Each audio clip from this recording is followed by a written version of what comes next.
ചാനലിലേക്ക് എല്ലാവർക്കും സ്വാഗതം.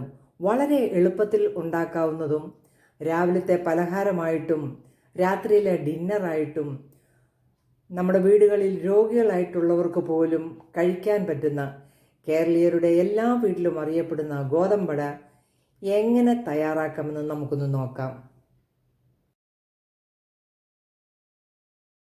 ഗോതമ്പട ഉണ്ടാക്കുന്നതിന് ഈ ബൗളിലേക്ക് നമുക്ക് 1 കപ്പ് ഗോതമ്പ് പൊടി ഇട്ട് കൊടുക്കാം. ഗ്രേറ്റ് ചെയ്ത തേങ്ങ 1/2 കപ്പ് ഇട്ട് കൊടുക്കാം. ഉപ്പ് ആവശ്യത്തിന് ഇട്ട് കൊടുക്കാം. ഞാനിപ്പോൾ ഒരു 1/4 ടീസ്പൂൺ ഉപ്പ് ഇട്ട് കൊടുത്തു. ഇതിൻ്റെ കൂടെ പഞ്ചസാരയോ ശർക്കര പാനിയോ ചേർക്കാവുന്നതാണ്. അസുഖമുള്ളവർക്കൊക്കെ പനം ശർക്കര ഉപയോഗിച്ചാലും കുഴപ്പമില്ല. ഞാനിപ്പം ഈ അട ഉണ്ടാക്കുന്നതിനകത്ത് മധുരമൊന്നും ചേർക്കുന്നില്ല. ഇതെല്ലാം കൂടെ നമുക്കൊന്ന് മിക്സ് ചെയ്ത് കൊടുക്കാം.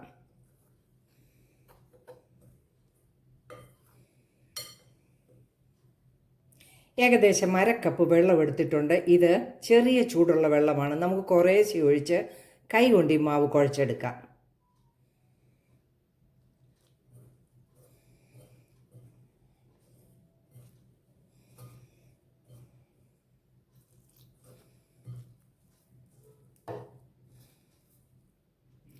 ബാക്കിയും കൂടെ വെള്ളം നമുക്ക് ഒഴിച്ചു കൊടുക്കാം.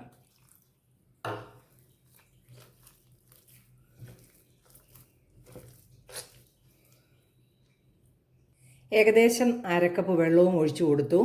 മാവ് ഒരുപാട് ലൂസാകരുത്, ഇതുപോലെ ഇരിക്കണം. നമുക്കിനി ഗോതമ്പട ചുട്ടെടുക്കാം. നമുക്കൊരു പാൻ അടുപ്പത്ത് വെച്ച് കൊടുക്കാം. ദോശക്കല്ല് വേണമെങ്കിൽ ഉപയോഗിക്കാം.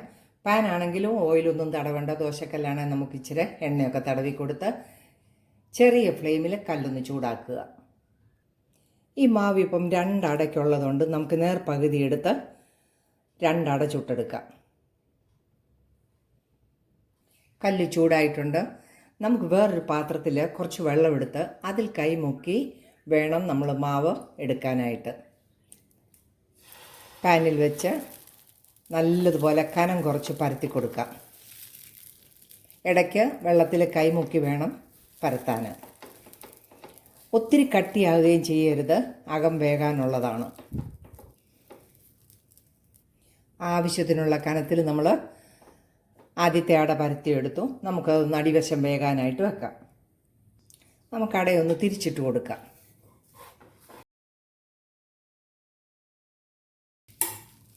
ഇതിൻ്റെ മുകളിൽ ഓയിലോ നെയ്യോ എന്തെങ്കിലും ഒന്ന് തടവി കൊടുക്കണം. ഞാനിപ്പം കുറച്ച് നെയ്യാണ് പുരട്ടി കൊടുക്കുന്നത്.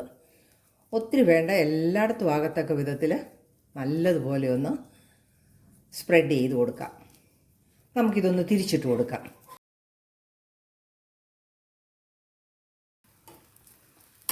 ഈ ഭാഗത്തും നമുക്ക് ഇച്ചിരി നെയ്യൊന്ന് തടവി കൊടുക്കാം.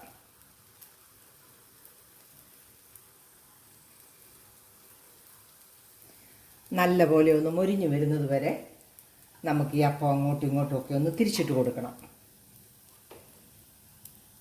ചെറുതീയിൽ വേണം നമ്മൾ ഈ അട ചുട്ടെടുക്കാൻ, അല്ലെങ്കിൽ മുഴുവൻ നല്ലതായിട്ട് വെന്ത് കിട്ടില്ല. നമുക്കിതൊന്ന് തിരിച്ചിട്ട് കൊടുക്കാം. നല്ല ഈ ബ്രൗൺ കളറാകുന്നിടം വരെ നമുക്ക് 2 വശവും ഒന്ന് മൊരിച്ചെടുക്കാം.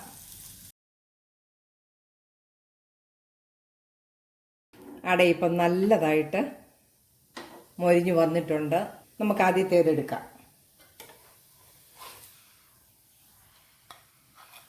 ഇതുപോലെ നമുക്ക് അടുത്തൊരെണ്ണം ഉള്ളതും കൂടെ ഒന്ന് ചുട്ടെടുക്കാം. രണ്ടാമത്തെ അടയെ നമ്മൾ ചുട്ടെടുത്തു. ഈ ഗോതമ്പട നമുക്ക് എല്ലാവർക്കും ഉണ്ടാക്കിയെടുക്കാൻ അറിയാം. വളരെ രുചിയുള്ള ഒരു അടയുമാണിത്. എൻ്റെ വീഡിയോ ഇഷ്ടമായാൽ ചാനൽ ലൈക്ക് ചെയ്യാൻ മറക്കരുത്. നല്ല വീഡിയോയുമായിട്ട് വരുന്നത് വരെ ബൈ.